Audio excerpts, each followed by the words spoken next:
айдас ба сургамж толилуулж байна.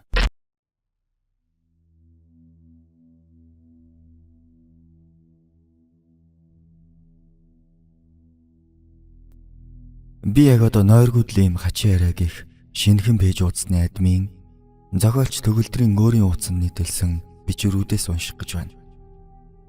Хэрв та хэд зочмог айдас өвчнөд болон мэдрэх хүн бол одоо унших бичвэр танд эзэгтэйгээр нөлөөлж магадгүйг анхааруулъя. Учир нь энэхүү бичвэр нь аимшиг түүгээс гадна айдас сэтгэл зүйн нөлөөлөл бүхий хүмүүсийн янз бүрийн жижиг жолтгой айдсыг сөхөх яриануд болно. Мөн та доор байрлах линкээр зочилж их бичвэрийг нь уншиж үзээрэй. Сонссноос өөр мэдрэмж авна гэдэгт итгэлтэй байна.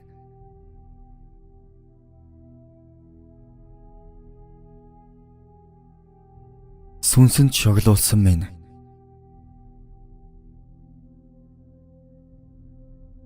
За ер нь эхлэхдээ нэг л юм хэлчих юм.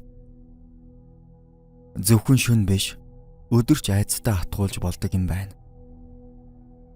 7 хоногийн өмнө гэрт маань босон явдал. Амралтын өдрөөр нөхөр маань нэмэлт ажилдаа болоод өглөө хам хум цайгаа угаад л гарсан. Би гэртээ ганцаараа үлдлээ. Залхуурч өдөр болтол хэвтсний эцэст нэг юм босгоор шийдэв. Жоох юм мэдчихээ зургатаа асааж YouTube дээр инээдмийн бичлэг тавьчихад тэрийгэ үзэнгээ гэрээ цэвэрлэж байлаа. Манай 4 өрөө байр жаахан том юм. Том өрөөндөө ганц зургатаа болохоор нөгөөг тавьсан бичлэгээ сонсоод гэрээ цэвэрлэхийн тулд хамаг чанга дээр нь дууг нь чангалсан.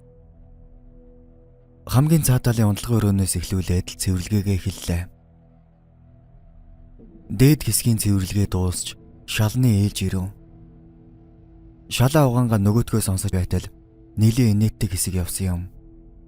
Би ч тасгийдл гүгэрж инээгээд байж байтал хажиг өрөөнөөс бас хэн нэг нь надтай цуг инээгээд байх шиг сонсогдов. Би гинэд инээхэ болоод зургатны чимээнээс өөр тишээ сонсвол хинч сонсогдсонгүй. Буруу сонссон байх та гэж бодоод би яг үнэндээ тоогоогүй л дээ. Тэгэд буцаа цэвэрлэгэндээ орлоо. Өнөөх бичлэг маань ээлжид саваадаг яриан дээрээ ирэв.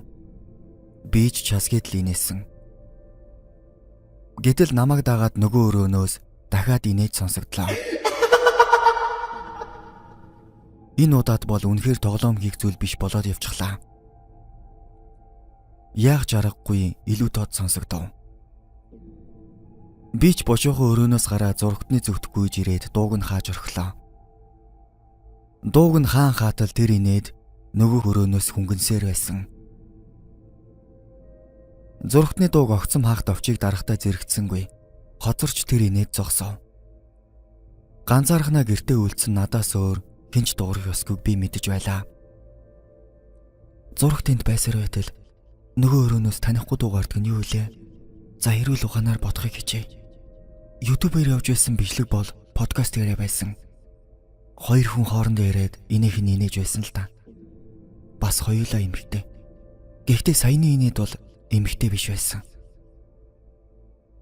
Эрэгтэй гэхэд нилээн ялуу, бас жоохон жахралтай шагсуу холоо байсан. Яг л зэвэрсэн төмрө хаалга урдтай савлаж байгаа юм шиг. Гэж бодон түрүүний инээдийг дүгнэж орхив. Би цонхоо гаднаас шороотоос салхилаад ороод ирнэ гэд нээгээгүй. Тэгэхэр гаднаас ямар ч чимээ сонсогдох ёсгүй. Би өнөөх инээд сонсогдог өрөөний хаалгыг таг ширцээр байлаа. Том өрөөний зэрэгэлдээ галтугаа байдаг болохоор тийш сүглэн аяг ус ухаар хөдлөв. Завэд толгой тарих ивгүрхэд өнгөрсөн 7 хоногийн ажлын ядаргаанаас болоод хийм сонсоод байна уу та? Гэж ус унгаа бодож амжлаа. Усаа уучгаад нэг том амьсгаа аваад л тайвшрах шиг болов. Сүүлийн бодол маань намайг дээрдүүлж орхих шиг. Тэгэд буцаад л өнөөх өрөөнд очоод хагас хаалттай байсан хаалгыг нээтэл нээрэнгээс л юуч байсангүй. Сандрал минь ч үүнийг харан арилав. Тэгээ шал угаагч аваад л буцаад ажилдаа орохоор шийдлээ. Тайвширсандаа буцаад зургатныхаа дууг чангалах санаатай том өрөөлөө гарах гэтэл яг том өрөөнөөс бүр жихарсан, бүр балмад, боолгуулж байгаа мэдрэмж төрмөөр чангаар инээлээ.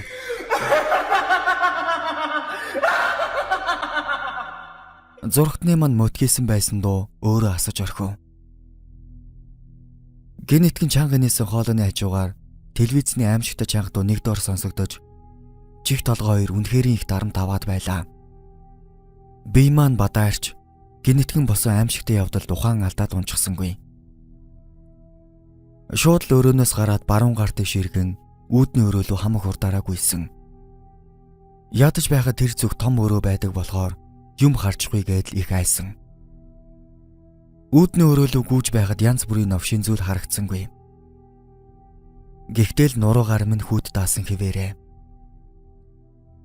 Тэгээд хамгийн сүүлийн мөчөд гэрийнхээ алгыг нээхэд миний хойноос бүр туллаа хөөрч байсан.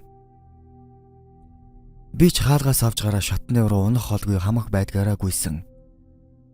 Доод давхар дээрээ хаалгаар хөнгүй гүгээд гарлаа. Тэгэд байрны урд талын саад руу гүйж очоод тэнд байсан хоёр эмээгийн хойно орд суугаад нүдэ аниад л амар их үйлсэн. Ёстой л амьдралдаа үзээгүй хогийн юмаа үзчихээр үйлж үзээгүйгээр өөлдөг юм блэ. Нөгөө хоёр эмээ намайг харангуутаа өөрсдөө сүнс гарсан юм шиг шоконд ороод авсан. "Хүүе, эн чинь юу хөөхд вүлээ? Хэнийг хөөхд юм чи? Хэдэн давхраас бууж ирсэн юм? Хин хөөгд байгаа юм? Хүний нялх хөөхдийг яах нь вэ?" Гэдэл зогсоо зайгүй асуугаад байсан.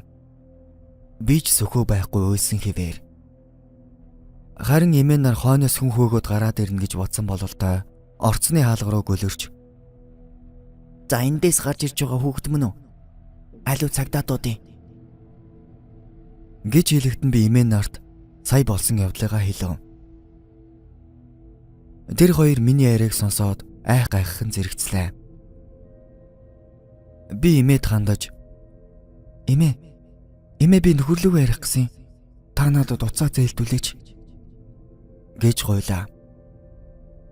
Эмээгийн уцыг аваад нөхөртөө хэлтэл "За миний хөгшөө, битээ хайгаарай. Хүнтэй газар бол яах ч үдэ. Харин жоохон зайтай байна. Гэхдээ одохгүй очино" гэд уцаа салгалаа.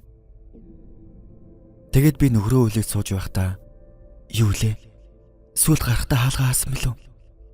Яна, хаалга онгорох үлдээсэн бол яах вэ?" гэж бодоод дахиад уйлж ямжив. Өнөө цагт сүнс яг яахыг мэдэхгүйж нэг эвгүй хүн таарчихвал гэрээг маань онгочоод хамаг эмээг маань аваа явчихна гэж санаа зовсондоо л тэр. 3 дугаар сарын эхэн болоод дулаахан байсан ч арайч бас шорт мактагаа байхаар дулаан байгаагүй. Би гэдүүхэн уйлахын хажуугаар бас амар их чичирч байлаа. Нүүрний будаггүй, бүлцээсэн царайтай, унжсан мөртөө маг, хагас гуй гарсан шорт, хуруу тусгаарладаг нэмгэн ултаа гэрийн тавчгтай, өөр юу ч үгүй гэрээсээ гүгүүд гараад ирсэн намайг өрөвдсөн эмээнэр зээх хүлүүгээ залган нэг гүртэг гуталд өгүүлж өглөө. Бүр хүүхдэрээ ойрхон сийюгээс халуун чацарган авчруулсан. Нөхрийг маань эртэл надад хань уулзуулсан хоёр эмээд бүр талархаад бардаггүй юм. Ингээд нэг цаг гаруй хүлээж суусны дараа нөхөр маань ирлээ. Миний хажууд нөмөр болдог хамгийн нандин хүнийг тийм өдрийн дараа харах нь нулимс зээлгнүүлээд л явчихсан. Эмээ нарт баярлснаа хэлээд гэрийн зүг алхлаа. Нөхөр маань намайг "Битгий агараа. Хайрн байгаа юм чинь одоо ороод хувцас өмсчих. Тэгээд хоёулаа аав ээж ихлүү явъя" гэд орцоор ороод лифт дуудлаа. Дагвартаа гараад гартал ашгүй хаалга маань хаалттай байлаа. Нөхөр маань гэрээ хаалга нээхэд үдийн нар шингэж цэнхэр дуяа татсан хүүт оргисон гэрээс YouTube маань хамаг чангаараа дуурсаар байж үлээ. Автомат тоглогчийг нь асаасан байж л дээ. Нөхөр маань зурагтыг унтраагаад надтай зөв өрөөндөө очиж хувцаа хам хом өмсөөд цүнхэнтэй бодог шунх удас дөрөвжээж ихэд л хурдхан гарсан. Азар гэрээ хаалга хаагдаад алга болсон зүйл байгаагүй. Надад бол харин нэг юм ширтээдж байгаа юм шиг арзгансан мэдрэмж төрсөөр гарсан да. Бид хоёр хадам аав ээжиндээ очиж хонсон. Аав маань нэлээд сайн дайдаг лам багшийг эрт маань залуулж, ном хуруулж, үйл хийлгээд авсан. Тэгээд л нөгөө шогч тэр явсан гэж найдаж байгаа. Тэр явахгүй бол би гэр орноосоо явах биш дээ. Одоо бол аниргүй л нам гүн байна. Харин дараа нь яаж ганцаараа байх үедээ энд үлдэндээ гэсэн бодол санааг минь зовоож байна да.